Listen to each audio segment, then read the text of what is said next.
I'm Amanda. Hi, I'm Morgan. I'm Lindsay. And I'm Callie, and this is our global health presentation on asthma. According to the World Health Organization, asthma is defined as a chronic disease characterized by recurrent attacks of breathlessness and wheezing, which vary in severity and frequency from person to person. Asthma affects approximately 235 million people throughout the world, and it is the most chronic disease among children. The diagnosis occurs in all countries regardless of level of development. It is underdiagnosed and undertreated. The United States Environmental Protection Agency defines air pollution as any visible or invisible particle or gas found in the air that is not part of the natural composition of air. And on the right, there is an air quality index. And then there's a video just describing air quality and part of the index.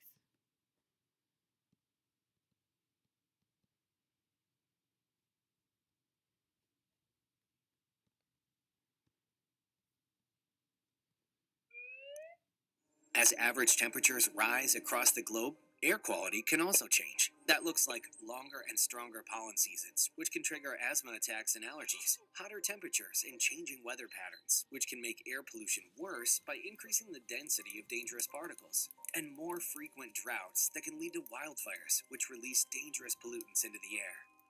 Young children, people with asthma and respiratory conditions, older adults, and people with compromised immune systems are more at risk of being harmed.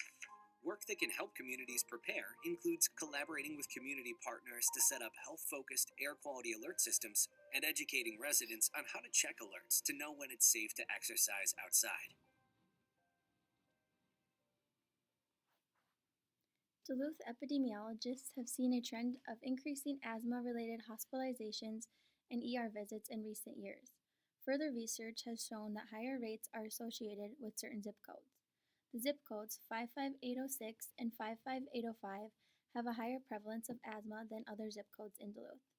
Both areas have a below average household income compared to the state, according to the Census Bureau data.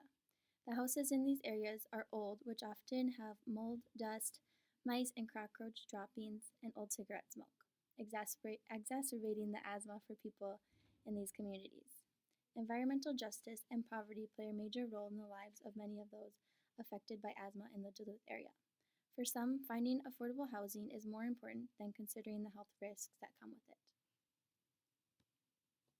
In Figure 1 on the left side of the screen, we can observe adult asthma prevalence in Minnesota compared to the U.S.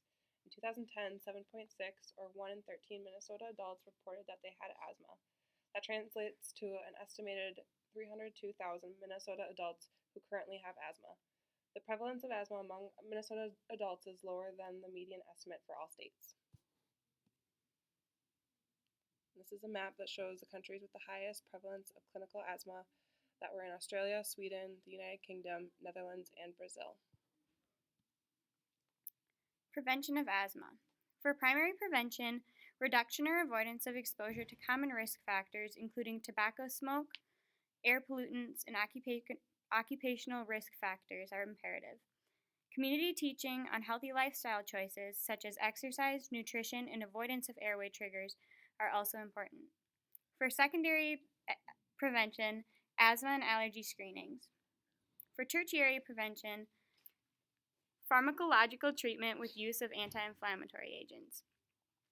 Also, education on steps to take when around irritants and occurrence of asthma attacks.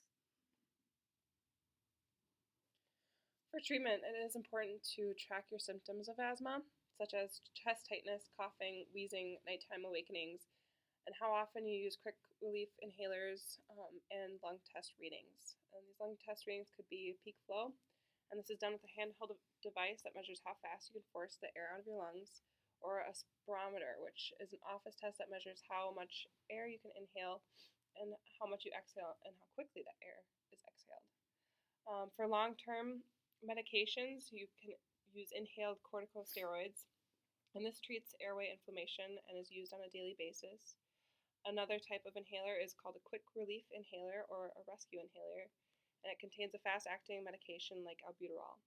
It's used when the airway needs to be opened immediately, and the most common inhaler is the metered dose inhaler. which is a pressurized canister, or one that automatically releases medication when you inhale.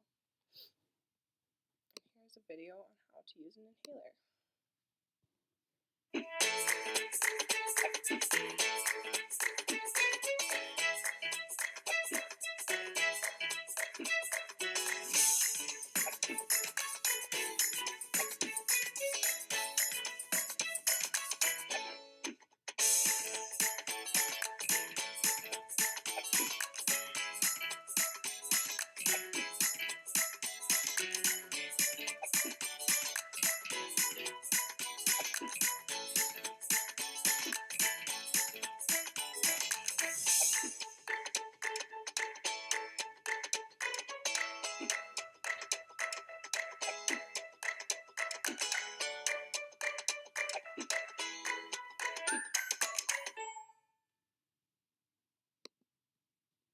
Role of community nurse.